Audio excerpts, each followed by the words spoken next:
Ողջույն սիրելի հեռուստադիտող, հայկական երկրորդի եթերում պրոֆակտն է։ Առողջության համընդհանուր ապահովագրության համակարգն աշխարհում վաղուց գործում է։ Հայաստանում դրա ներդրումը սակայն նոր հարցեր է առաջացնում։ Մասնագետների հարցերին հնչող պատասխանները տեղավորվում են ինչ ուզում ենք, այն էլ բանակցում ենք սկզբունքի շրջանակներում։ Կառավարությունն ինքն է որոշում ինչպես ծախսել մեր գումարները, ինչն է առավել կարևոր ու առաջնային մեզ համար։ Առողջության ապահովագրման գործընթացը բոլոր երկրներում կատարվում է առողջապահական համակարգի առաջնահերթությունների եւ գործարկման համադրման եղանակով։ Մեզ մոտ սովորականի պես աջ ձեռքով ենք բռնում ձախ ականջը, կամ հոգեվոր թեմաներով առավելապես վերջին շրջանում զբաղվող նախարարը սոցհարթակներում հնչեցնում է թվեր։ Առողջապահական ապահովագրությունը ինչ չափով կլուծի հանրային առողջության խնդիրը, ինչու պետք է բնակչության ինչ-որ մաս ավելի մեծ տոկոսն իր եկամուտի հատկացնի, քան մյուսները, եւ ինչն է կարևոր իմանալ այս նախաձեռնության մասին։ Փաստերն ու իրավիճակը պրոֆակտի տաղավարում քննարկում ենք Սերգեյ Խաչատրյանի հետ։ Սերգեյ Խաչատրյան, տնտեսագետ, 2011-ից 2016 թվականներին աշխատել է Ֆինրեսում որպես աշխատակազմի ղեկավար, 2019-ից մինչ օրս Safe Invest ՑՊ-ում որպես գործադիր տնօրեն։ 2021 թվականից աշխատում է Հայաստանի պետական տնտեսագիտական համալսարանի ֆինանսական հաշվառման ամբիոնում դասախոս սեմինարավար։ Հայաստանի աուդիտորների եւ փորձագետ հաշվապահների պալատի լիիրավ անդամ որպես աուդիտոր, Հայաստանի աուդիտորների պալատի հարկային հանձնաժողովի անդամ։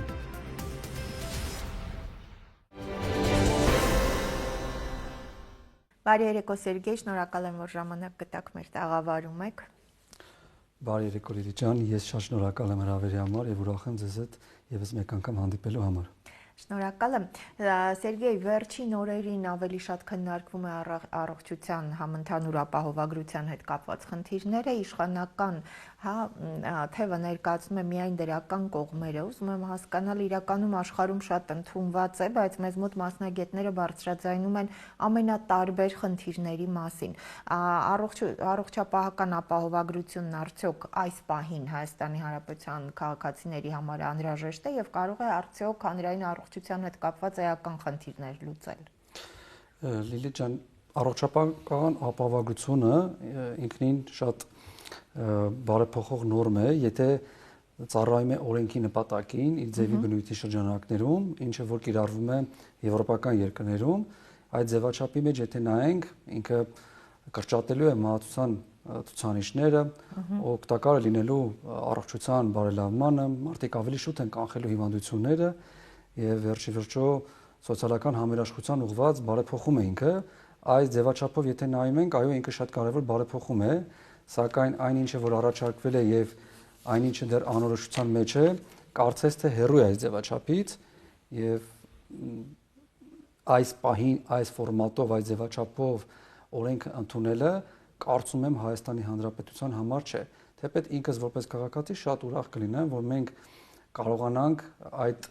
նորմը կիրառել եւ իսկապես մենք կարողանանք հասանելիություն ունենալ առողջապահության ծառայությունների մասով, որովհետեւ մի շարք քաղաքացիներ հնարավորություն չեն ունենում եւ այդ գործիքը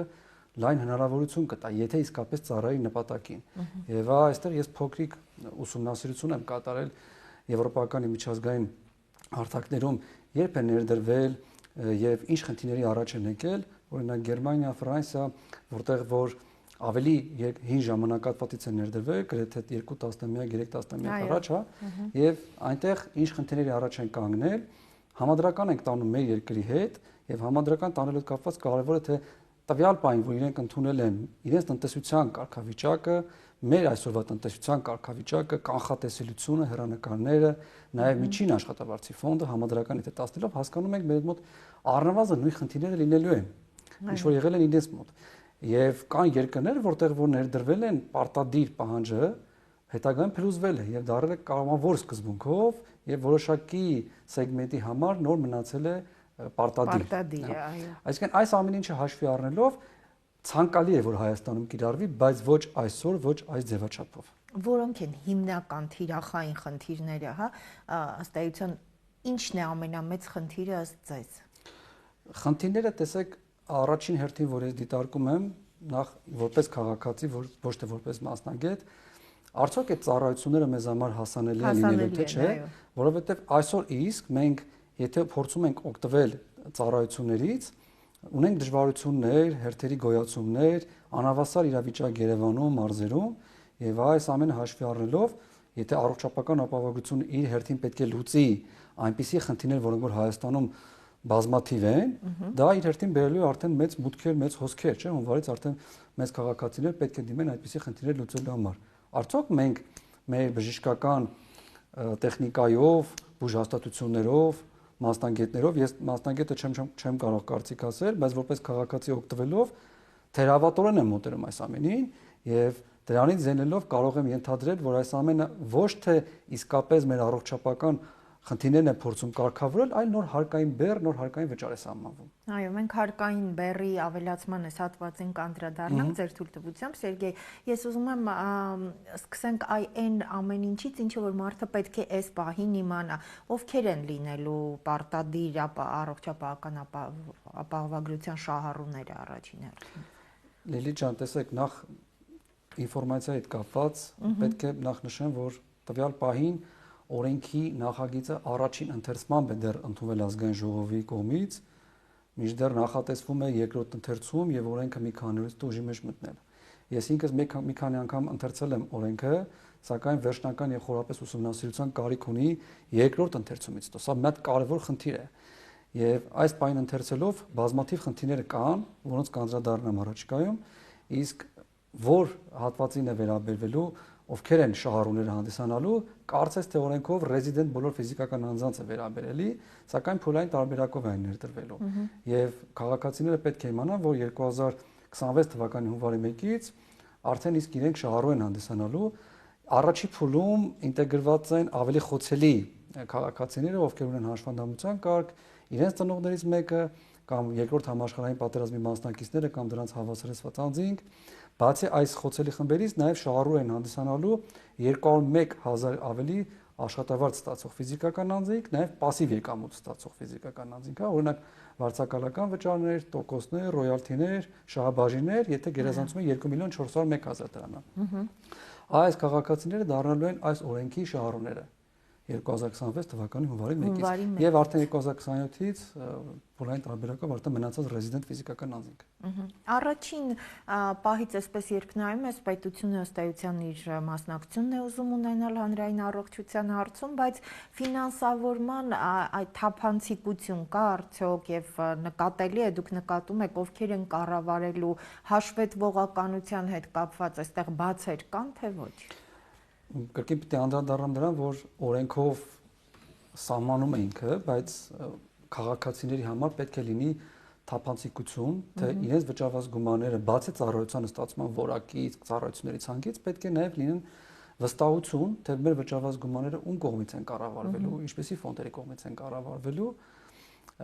Օրենքով նախատեսվում է, որ պետության կողմից ստեղծվելու է կամ ստեղծվել է արդեն իսկ ոչ առևտրային կազմակերպություն այն է հիմնադրամը, որը որ կարծես թե ամբողջ երաշխավորն է լինելու այդ թափանցիկության եւ ուսումնասիրելով արդեն օրենքի դրույթները մի շարք ինձ համար որպես քաղաքացի կասկածելի դրույթներ կան, օրինակ նախատեսվում է, որ հիմնադրամը պետք է 3 ամիս առաջ առնվազն հրապարակի ապահովական ծախսերի ուղղությունները կամ հրապարակի այն դեղատների հետ, որոնց հետ պայմանագիր է կնքել բուժհաստատությունների հետ եւ ունի մի կարևոր դրույթ, որը որ կարծես թե կարգավորում է, որ հիմնադրամը պետք է պարտադիր աուդիտի ենթարկվի եւ աուդիտի ենթարկվելու ցանկը պետք է ընտրեն միջազգային շուկայում 10 լավագույն ցանցային ընկերություններին։ Ես որպես այդպեսին գիտեմ 4 հիմնական խոշոր խաղացողների, ես եթե 10-ին եմ նշում, արդեն իսկ կասկածելի է, որովհետեւ կոռուպցիայի տեղ եմ տեսնում եւ նույն հիմնադրամը բացի աուդիտորական ծառայություններից պետք է խորհրդատվական ծառայություններից օգտվի, թեպետ օրենքով կարգավորում է, որ մինչև 2% պետք է լինեն վարչական ծախսերը, բայց միևնույն է, ես որպես քաղաքացի ինձ համար հարց է առաջանում. արդյոք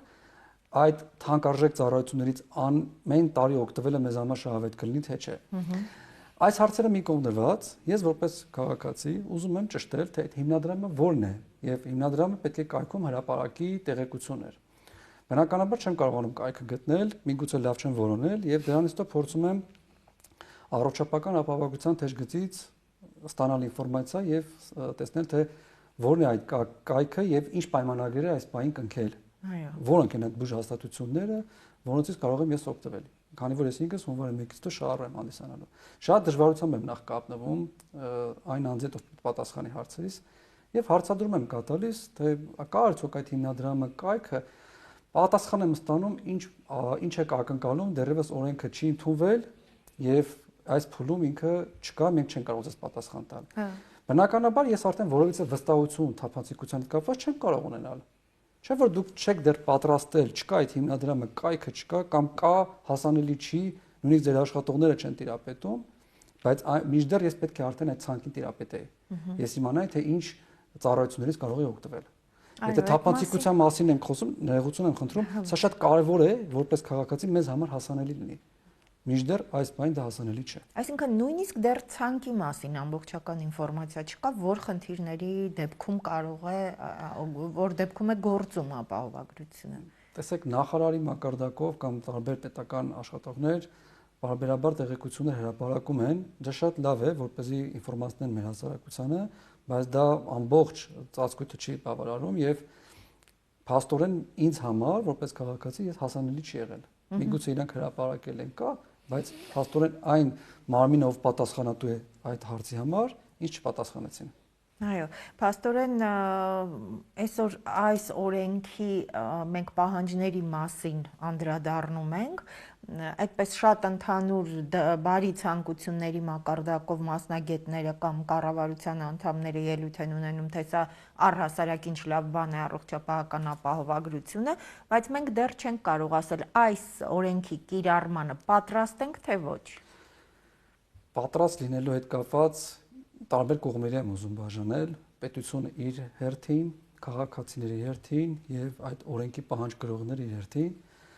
Տեսեք, պետությունը որպես այդպեսին արդեն անդրադարձանք, ամենակարևորը, որ նպատակը ծառայությունների սպասարկումն է, այս մասով մենք խնդիր տեսնում ենք, միգուցե կարգավորեն, բայց շատ դժվար հավատալի է, որ կարողանան մի քանի օրում կամ կարճ ժամանակահատվածում ծառայությունների որակը բարձրացնել եւ կարողանան սպասարկել։ Այստեղ տեսնում ենք, որ պետությունը խնդիր ունի, նաև տեխնիկապես խնդիր ունի, օրենսդրական դաշտում իր երթին խնդիր ունի, որովհետև տեսեք, դեռ օրենք ընդունված չի, օրենքին կից գոյություն ունեն ենթաօրենսդրական ակտեր, որոնք որ դեռ մշակման փուլում են, դրաֆտ տարբերակներով են։ Եթե գնահատենք պետության պատրաստ լինելուն, այս փուլում դեռևս պատրաստ չեն։ Եվ արդեն շահառուները, քաղաքացիները, իրենց երթին նույնպես ինֆորմացված չեն։ Ինչ ծախսեր են ունենալու, ինչպիսի հոգսեր են ունենալու, եւ օրենքի կրողները, այսպես ասած, հաշվապահները, ֆինանսիստները, խորհրդատուներ։ Տեսեք, մենք պետք է այդ օրենքը ընթերցենք, ընդունվելուց հետո մշակենք, հասկանանք եւ կյանքի կոչենք։ Եվ այդ օրենքի փոփոխությունները, պահանջը ներկայացնենք շահառուներին։ Բայց մինչդեռ մենք չենք տիրապետում եւ բացի մեր տիրապետելուց նաեւ պետք է հաշվապահական հաշվառում վարվի, որովհետեւ հունվարի 1-ից հետո ստացվում է, որ մենք արդեն աշխատավարձից նոր պահում պետք է կատարենք։ Բնականաբար այստեղ մասնագետները պետք է տեղեկանան եւ կարճ ժամանակահատվածում, տեսեք, սա միայն դրույքաչափի բարձրացում չի կամ դրույքաչափի փոփոխություն չի, հա, սա երթին նոր օրենք է ամբողջությամբ եւ ուսումնասիրության կարիք ունի։ Այսինքն մենք մասնագետները նույնպես դեռ պատրաստ չենք, բացի մեր մասնագիտական պատրաստվածությունից նաեւ մեզ սպասարկող ծրագրերը նույնպես պետք է պատրաստվեն այդ ամեն ինչի։ Չէ՞ որ իրանք պետք է արդեն փոփոխություններ կատարեն, մենք կարողանանք հաշվառում վարել։ Եթե ֆիքսենք, պետությունը իր հերթին, ֆիզիկական անձինք իրենց հերթին, մենք որպես այդ հաշվարկները կատարող նույնպես դեռ պատրաստ չենք։ Եվ սա իր հերթին բերելու է մեզ ստրեսի, հենց փաստացի մեզ մոտ, հաշվապահներից մոտ կամ չգիտեմ ֆինանսիստների, քաղաքացիների մոտ, եւ մենք ստրեսի գնով առողջապահական ապահովություն ենք ուզում կարգի բերել։ Ինձ այդպիսի առողջապահական կարգավորումը պետք չի։ Ավելի լայն ժամանակահատվածում պետք է դա կարգավորել։ Այո։ Քաղաքացիներին, տեսեք, նույնպես տեղեկացվում է, թե ինչ վճարներ պետք է կատարվեն, հա, պատրաստ լինելու առումով կրկին տեղեկությունները հրապարակվում, որ 201.000-ից 500.000 դրամ աշխատավարձ ստանալու դեպքում պահումները կատարվելու են 10.800 դրամ եւ այդ 10.800 դրամից դուք շատ քիչ գումար եք վճարելու եւ հաշվարկ է որոշակի ձևով ներկայացվում, որից 6.000 դրամը պետությունը ֆինանսավորելու, 4.500 դրամը դրոշմանիշային վճարից է փոխհատուցվելու եւ արդյունքում 300 դրամ կարծես թե մնալու է, որը որ մենք ընդհանրապես դա ենք վճարելու եւ դիմաց ստանալու ենք ծառայություն։ Այստեղ պետք է նշեմ, որ այս տեղեկությունը խեղաթյուրված է եւ պետք է այստեղ հստակեցում մտցնել, որովհետեւ ես որպես ընտրող կարծում եմ, որ ինձ նկատմամբ դուք արդար չեք։ Ինչի, որովհետեւ նախ այդ 6000 դրամը, որ պետությունը ֆինանսավորելու է, հարևան երկրի պետությունը չի ֆինանսավորելու։ Մեր երկրի պետությունը ֆինանսավորելու մեր հարկերի հաշվին բնականաբար։ Երկրորդը դրոշմանիշային վճարը։ Մի փոքր ուզում եմ անդրադառնամ այս դրոշմանիշային վճարի պատմությանը։ Էլի ջան, ուրեմն դրոշմանիշային վճարը ես հիշում եմ լավ 2016 թվականին էր քննարկումները, 17 թվականին ուժի մեջ մտավ եւ շատ դժվարությամբ այդ օրենքը քննարկումները ավելի դժվար էր կատարվում, քան հետո դրույքաչափերը բարձրացրեցին։ Այն ժամանակ 1000 դրամ սահմանվեց նախորդ իշխանության զինվորի ընտանիքներին, հա, ասենք զոհված ծառայողների ընտանիքների միանվան հիմնադրամի մասին է խոսքը։ Այո։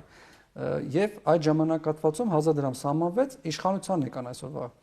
իշխանության անձիկ, հա, եւ իրենք սահմանեցին այդ 1000 դրամի համար պրոգրեսիվ բնույթ։ 1000 դրամը սարքեցին առնվազն նվազագույնը 1500 դրամ եւ 3000 դրամ, 5000 դրամ, 8000 դրամ, այսպես պրոգրեսիվ բնույթ կրեց եւ միաժամանակ ֆիզիկական անձը երկու տեղ աշխատելով մինչ այդ փոփոխությունը իրավունք ուներ մի տեղից հետ ստանալ, կամ եթե անհատ ձեռնակատեր կամ քաղաքացի կարող էր հետ ստանալ։ Այդ վերադարձի իրավունքը նույնպես սահմանափակվեց։ Թեպետ այդ ժամանակ բողոքները շատ չէին, որովհետեւ շատերը հասկանում էին դա ուղղված էր իր նպատակումներ, այո, հա, կարելի է սուրբ գումարներ էր եւ այդպես աղմուկը շատ չէր։ Բայց վերջի տարիներին այդ նպատականությունը, արդիականությունը այդքան մեծ գանձելու հետ կապված արդիական չէ, որովհետեւ բայց պատերազմից հետո մեր իրավիճակը կապ չունի դրա հետ զուգահեռ պետք չի տանել։ Շահառուների թվականակը չի ավելանում։ Շահառուները նույն թվականակով են մնում եւ այս գումարների բարձր դրույքաչափ սահմանելը կարծում եմ արդիական չէ։ Ես ինքս շատ եմ շփվում այլ երկրների մասնագետների հետ, երբ որ համադրում են կատարում մեր աշխատավարձից պահումները, մեր մոտ բացառիկ դեպք է, որ դրոշմանիշային վճար կա, կարծես թե, հա, եւ մենք մեր համար ընդունելի է դա, բայց պրոգրեսիվ դրույթը պետք է փոփոխվել։ Գնայինք հին կարգավորմանը, գոնե 1000 դրամ լիներ, որտեղ ինքը կբավարար այդ նպատակին կծառայեր, հա։ Եվ ասել, որ այդ գումարը մենք ուղղում ենք առողջապահական ապահովագրությանը, արդար չէ, որովհետև այդ գումարի վճարումը այսօր իր նպատականությունը կորցրել է։ Սա եւս մեկ գործոն, որ ես լսելով տվյալ մեկնաբանությունը ինձ խաբված եմ զգում։ Մյուս գործոնը, տեսեք, չի մեկնաբանվում, բա пассив եկամուտների դեպքում ինչպես է լինելու։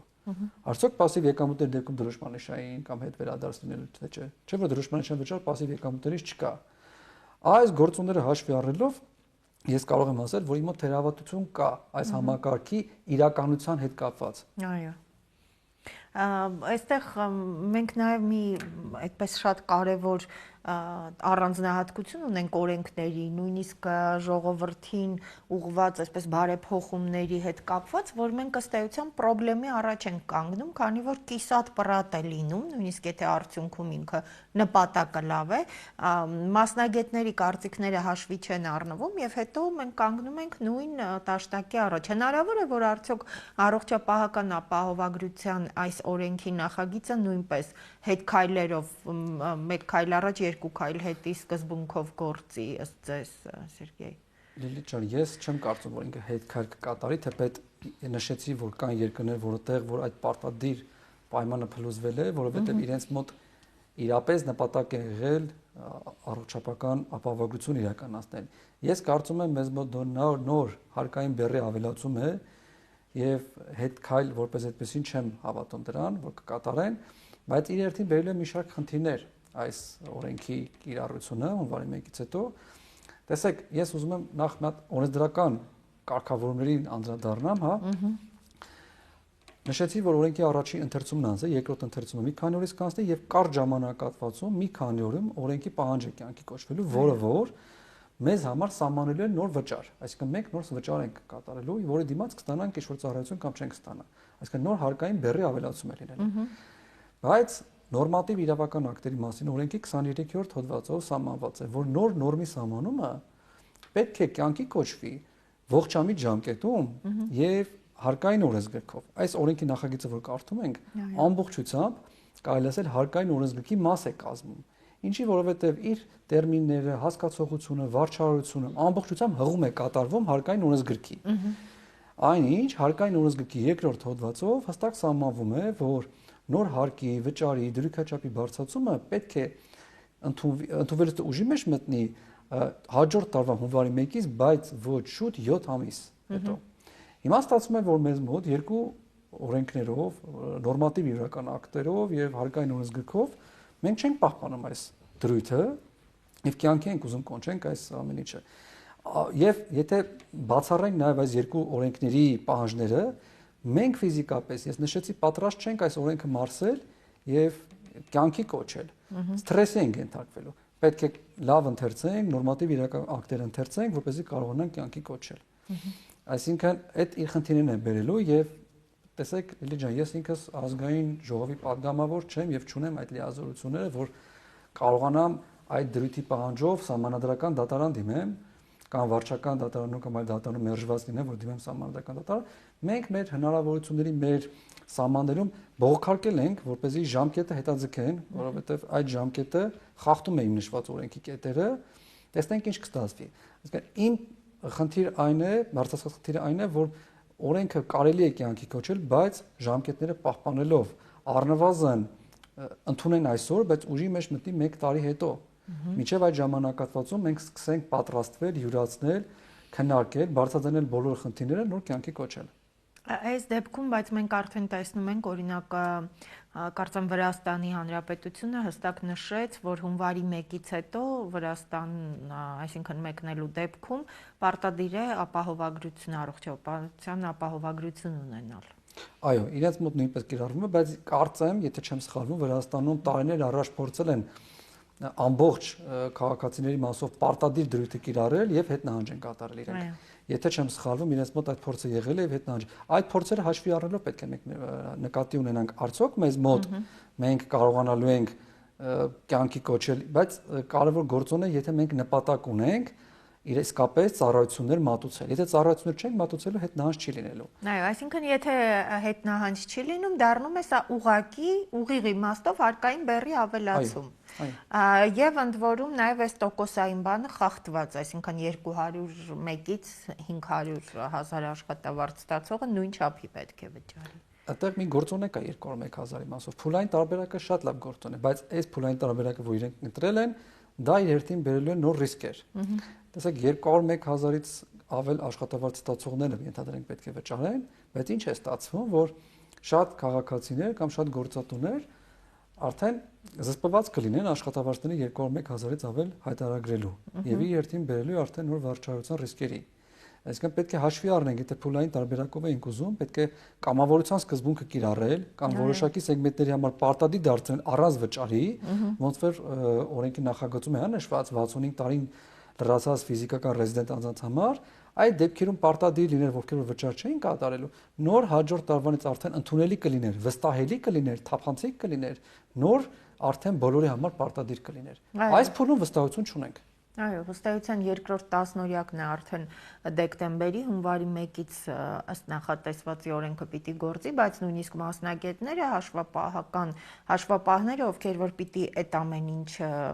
կազմակերպեն, հաշվարկեն, նույնիսկ նրանք դեռ ամբողջական ինֆորմացիա չունեն։ Կայքը դեռ հասանելի չի, հիմնադրամի անունը կա, բայց դեռ մենք չենք տեսնում, ըստ էության դեռ պատրաստ չենք ուղղակի։ Սերգեյ, նաև շատ հետաքրքիր դուք համադրության մեջ մենք միշտ նայում ենք ավելի շատ առողջության, հանրային առողջության, այս ուղղության հետ մեր հնարավորությունների առողջապահական համակարգի, դուք նաև տնտեսության հետ զուգահեռ տարաք, ինչպես է գնահատում հարկային օրենսդրության ռազմավարությունը, մենք առիթ ունեցել ենք այս մասին խոսել, այս պահին տնտեսության մեջ ինչպես է գնահատում եւ ուղղությունը, որով որ գնում ենք։ Մեր ռազմավարությունը ինձ համար անհասկանալի է եւ անորոշ է։ Եվ ցավոք սրտի մի շարք բիզնես իրականացնողների համար նույնպես ռազմավարությունը անհասկանալի է։ Ես կարծում եմ, որ հարկային քաղաքականությունը ընդհանրապես բիզնես կամ չգիտեմ տնտեսությունը պետք է ունենան կարճաժամկետ, միջնաժամկետ, երկարաժամկետ ռազմավարություններ եւ մեր տնտեսության մեջ այդ երկարաժամկետ ռազմավարությունը մշուշոտ է եւ այդ անորոշ վիճակը իր հերթին մեծ ռիսկեր է պարունակում, էլի։ Հիմա որ ուղղությամբ ենք շարժվում, անհասկանալի է, մենք շարժվում ենք այն ուղղությամբ, որ փոքր միջին բիզնեսին հարկային բեռ ավելացնելով փորձում ենք ճնշել եւ քչացնել նրանց քանակը եւ գործեն միայն խոշորները, մենք շարժվում ենք այն քաղաքականությունով, որ օրվա հրամայականով մեզ պետք է բեռ ավելացնել եւ այսօրվա հարցը կարգավորել։ Եթե այդ ռազմավարությունով ենք շարունակում, դա պետք է թափանցիկ լինի եւ բոլորը իմանան, որ մենք օրվա հրամայականով ենք շարժվում, իրենց բիզնեսներն պլանավորելու ճիշտ պլանավորել։ Այսինքն բիզնես իրականացնողը, շահառուն, հարկ վճարողը պետք է հասկանա, թե ինչպիսի երկարաժամկետ ռազմավարություն է տվյալ երկիրը որդեգրել, հա, որ մոդելով է առաջ շարժվում եւ ըստ այդ մոդելի էլ իր բիզնեսը պլանավորի։ Ոչ թե կտորներով մենք փորձում ենք եւ զտում ենք ամբողջ հարկային օրենսգիրքը, որտեղ կարելի է նոր հարկ ավելացնել, կամ որտեղ կարելի է հարկային բեռ ավելացնել, կամ որտեղ երկիմաց խնդիրներ կա, կարելի է այդտեղից հարկերի մուտքեր ապահովել։ Այսօր մենք շարժվում ենք այդ ռազմավարությունով, եթե դա կարելի է ռազմավարություն անվանել։ Մինչդեռ պետք է բոլոր քաղաքարթերը երկարաժամկետ պարզ լինի բիզնես իրականացնողին։ Այո, ներդրումների հետ կապված մենք խնդիր ունենք, դրա մասին պարբերաբար խոսվում է, ինչ ռիսկեր եք տեսնում Հայաստանի տնտեսությունը, եթե այսպիսի է հարկային ծանրաբեռնվածությունը շարունակական եւ ինչպես նշեցիք առանց ռազմավարության, այսինքն առանց երկարաժամկետ գծի շարունակվի, ինչ ռիսկերի առաջ կարող է տնտեսությունը կանգնել։ Ռիսկերը շատ են, նախ ես ուզում եմ ասեմ Լիլիթ ջան, որ այդ ռազմավարության մեջ շատ կարեւոր է, որ օրենքները սահմանում են այդքան արագ փոփոխությունները կամ թեկուզ նույնիսկ ինքը ուղղված է նոր հարկի սահմանը կամ հարկի դրույքաչափի բարձրացմանը, մեծ ստրեսի է ենթարկում թե տեղի բիզնես իրականացնողներին, թե օտարերկրյա ներդրողներին։ Նույն շրջանառության հարկի հետ կապված այդ հարկատեսակը, որ սահմանվել էր, ոչ միտեղ հիմնավորում չկար գրված, որ ինքը արտոնյալ պայմաններ կամ գործելու է այսքան տարի, գալիս են նոր իշխանություն եւ որոշում է, որ դա արտոնյալ պայման է, կարելի է կրճատել, ճնշել եւ ապապետական ճանաչել, բնականաբար նման քաղաքականությունը բերելու է ներդրումների նվազմանը եւ հարկային բեռի անընդհատ ավելացումը նույն օրինապահ հարկ վճարողների մոտ դա բերելու է տնտեսության մեջ կա լավերի կոր հասկացողությունը, որ անընդհատ նույն հարկատուի մոտ հարկ ավելացնելով մի օր ինքը հասկանում է, որ չի կարողանում այդ հարկերը վճարել եւ հակառակ քաղաքականություն է որդեգրում։ Նույն հաշվապահության մասով, տեսեք, ես ակտիվ մասնակցում եմ այն գործընթացին, որ հաշվապահական ընկերությունները հուլիսի 1-ից հետո անցնելով պարտադիր ավելացված արժեքի հարկի դաշտան, ընդհանուր հարկման դաշտում, դա ամենևին չի լուծելու ստվերի հարցը եւ նոր ստվեր է բերելու։ Այսօր ես արդեն մի քանի ամիս անցել է փաստում եմ, որ միայն կարծես թե մեր եւ համանման ընկերություններն են, որոնք որ օրինականության դաշտում են աշխատում, բայց մի շարք տնտեսվարողներ անցել են ստվերի դաշտ, գործում են կարծես թե առանց հարկային մարմնում հաշվառելու գրանցվելու կամ հայտարարակ ցածր գներով հաշվապահական ծառայությունները կամ ֆինանսական ծառայություններ են արժակում, թեր հայտարարություններ են իրականացնում եւ այդ ամբողջ տեղեկությունները պետական մարմինների մոտ բնականաբար կա։ Եվ ստացվել է, որ այդ թեր հայտարարությունների բեռը կրում ենք մենք օրինապահ հարկ վճարողներս։ Ակնհայտորեն, եթե մեր շրջանառությունները դիտարկեն միջև օրենքի ուժի մեջ մտնելը, առնվազն մեր շրջանառությունը ավելացել է հուլիսի 1-ից հետո պայմանավորված օրինակ հենց ավելացած արժեքի հարկի մասով։ Մնացած ընկերությունների մասով հակառակն է։ Այսինքն ընդունում են օրենքներ եւ այդ բեռը ավելանում է նույն հարկ վճարողի մոտ, ես օրինակը բերում եմ հենց մեր մասով։ Եվ մենք չկարողանալով այդ հարկը անընդհատ վճարել, մեծ ռիսկեր են կրում եւ հիասթափություն են ունենում։ Շատերը պայքարում են, փորձում են մնալ, բայց շատերն ասում են ստվերի դաշտ։ Հիմա այդ անընդհատ հարկային բեռի ավելացումը ստիպելու է որոշներին անցնեն ստվերի դաշտ, ինչի օրինակը հենց հաշվապահական ընկերությունների կամ իրավաբանական ընկերությունների մասով է։ Այսինքն պետք է շատ զգուշ գործել եւ այստեղ ես ուզում եմ մի բան ասել, որ ինքս որպես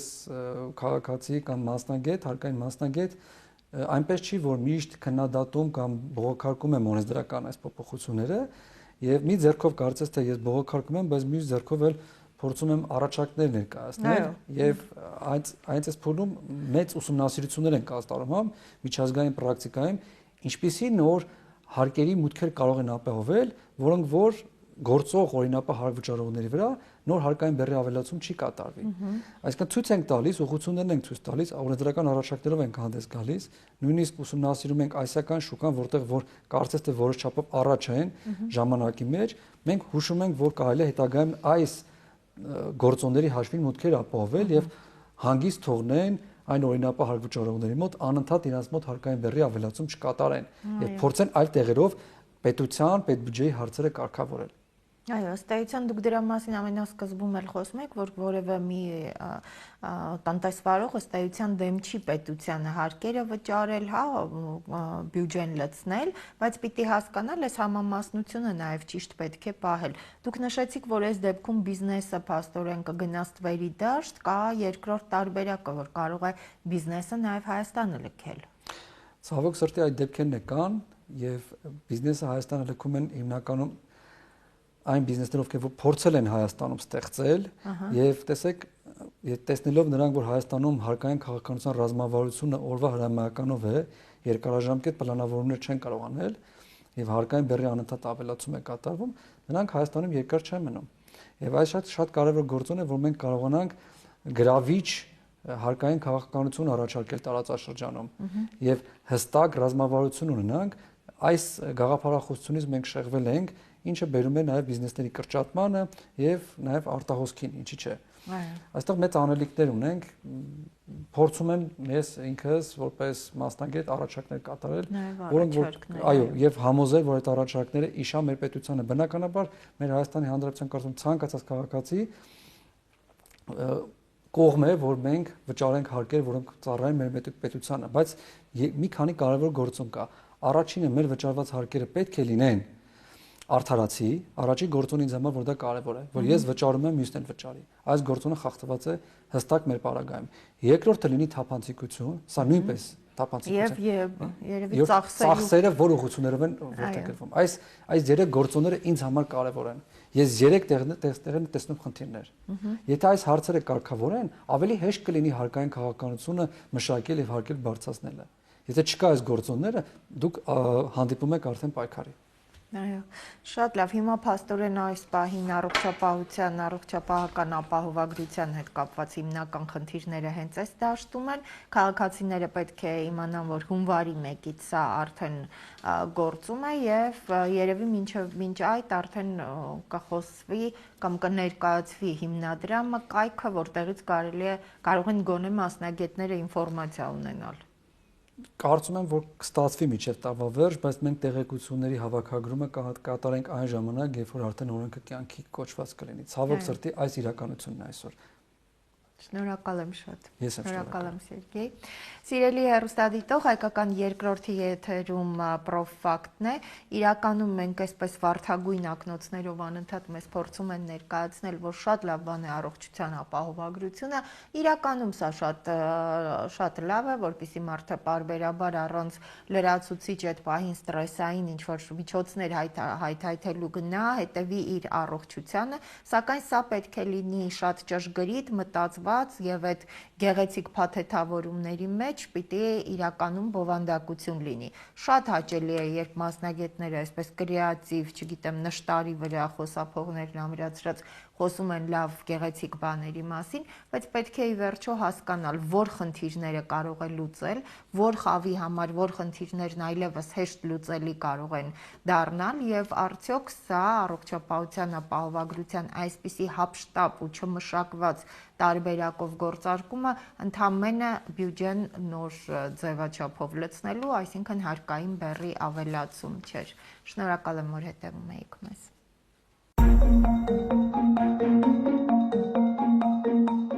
Առողջապահական համընդհանուր ապահովագրությունն այս ձևաչափով ավելի շատ հարկային բեռի ավելացում է, քան բժշկական ապահովագրություն։